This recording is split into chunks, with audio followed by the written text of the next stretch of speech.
What's up, guys? Welcome back to Let's Play Sengoku Basara. So, unfortunately, one of the warring sea factions is going to have to face Nobunaga's wrath. Oh wow, looks like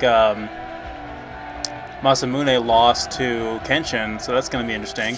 It was going to be one or the other, so I'm not upset. At least I have the entire eastern chunk of the country to conquer just in one fell swoop, so that'll be interesting. Now we've got to cut through the rest of the clutter here and clean things up a bit. So I'm going to take a minute to adjust my setup real quick and go over some of my other secondary moves.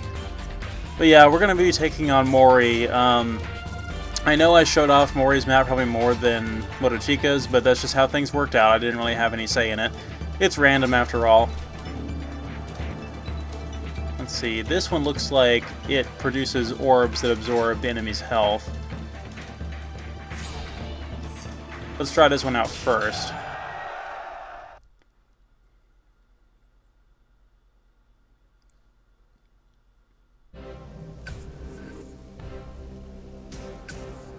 So I think this is the third time I've done this map in the LP, so you guys should be pretty familiar with how this works. There are several commander units throughout the map, and the more of them we kill, the greater chance we have of revealing Mori. And there is like a health bar up there. The certain ones are protecting gates that will unlock the other side of the fortress here.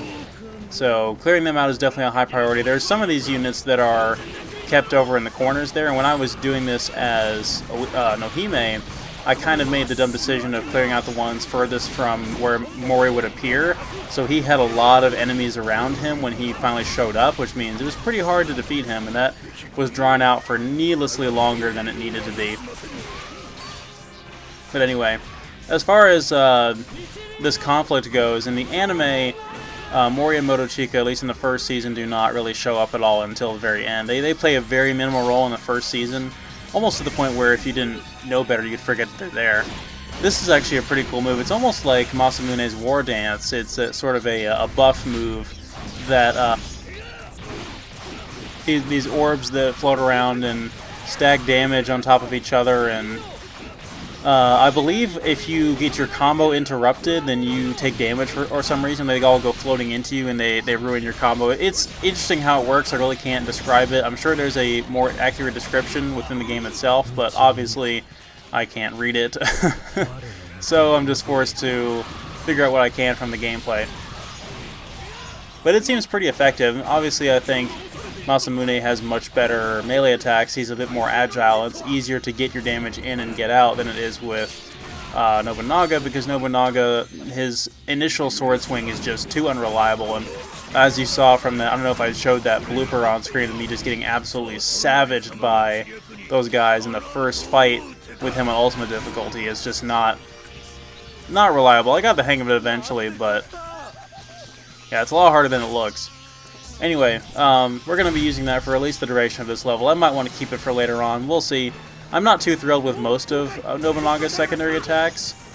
His little swipe thing with his cape is pretty nice to kind of give you some room to maneuver there, some breathing room. Anyway,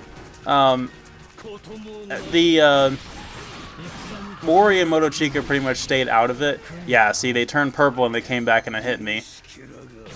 Mori and Motochika pretty much stayed out of it in the anime, which I find to be pretty surprising considering that Nobunaga would have had to have traveled over that way in order to get to Shimatsu and Zavi, which he dealt with both of them relatively early on. And, you know, he didn't even bother the sea factions, I guess, because they were united by the allies of Takeda Shingen to go after Nobunaga in the final battle. So they showed up at the last minute and they put their differences aside to finally take him on at his castle in the final episode. But later went back to fighting each other at sea.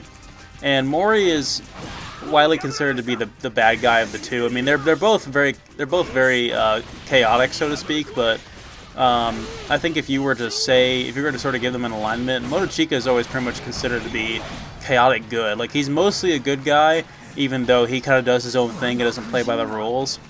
And while as Mori is kind of lawful evil, like, he definitely has like a strong ethical code that he always abides by, but he definitely always sides with the bad guys and always just kind of wants to do what must be done to conquer, essentially. So in the second season, he's allied with the go-to bad guy for that season. And we'll be getting to him when we get to Basara 2, of course.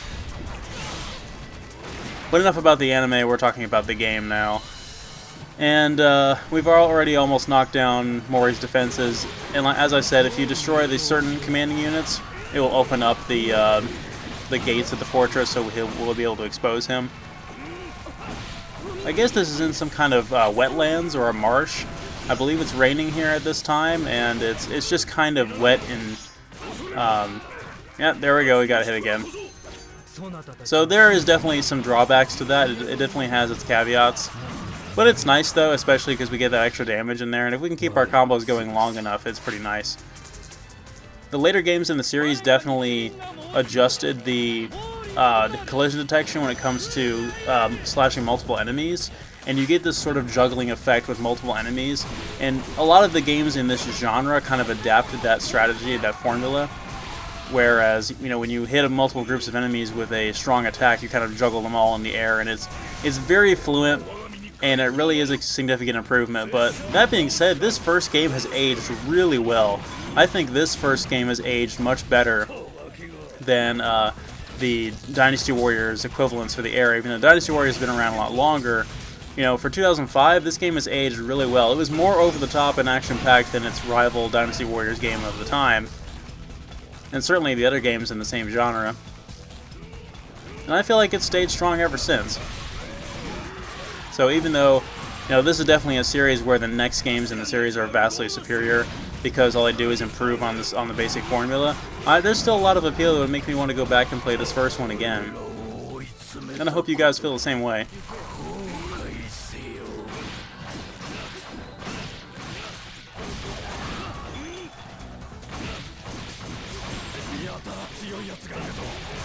So there's a good friend of mine who hopefully I'll have on the channel here pretty soon. We plan on playing Xenoblade Chronicles together on a live stream, and I'll upload that whenever I can get around to it. The problem is I don't own a Wii U, so I'm borrowing a friend's and hooking it up conveniently on a day where we can all play together. But I've known her for many, many, many, many years, and she managed to find me some nice Basara collectibles a little while back, and they were just, it's one of those random box of little minifigures, and I opened the first one, and it's Mori with his stupid, ridiculous hat, and I was laughing. I was like, I wonder if the other one will be Motochika, because then I can put them in fight poses, and sure enough, it was, and I'll probably, there's a picture of it on the Let's Play page on Facebook if you guys want to see it, but it was too much of a coincidence, and they're sitting right next to my little Kojiro at my desk right now. But yeah, the Mori shenanigans will only get worse when we get into Basara 3 and 4, trust me. But yeah, we'll be playing as Mori in Basara 2 to finally give him some justice. I don't know if I'll ever want to play as him again after that, because let's face it, I like playing as Motochika, but there's going to be a lot more interesting characters to play as than Mori when it comes to Basara 3 and 4, so I've kind of got to pick and choose here. But I mean, if you guys want to see him, it's never too late to put in a suggestion. I'll make an exception if you guys really want to see it.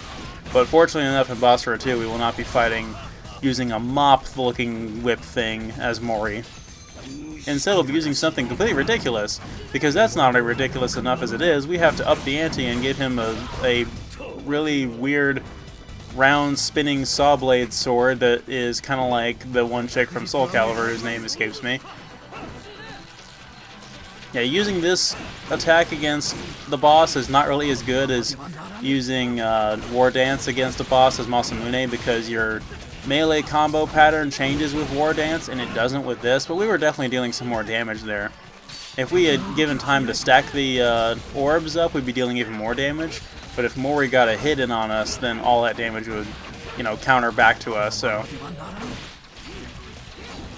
Mori, you are a jerk. We could just shotgun you in the face to death, but that's no fun, and it's honestly not even that reliable either.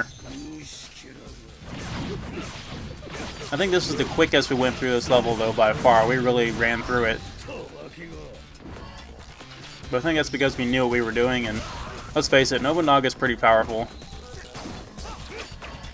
Despite the fact that I have my issues with him, and He's definitely not my favorite character to play as. He does have some nice abilities, and I still think the reach and the coverage on his Basara attack is unrivaled. Like he just cleans house with this thing every time he uses it.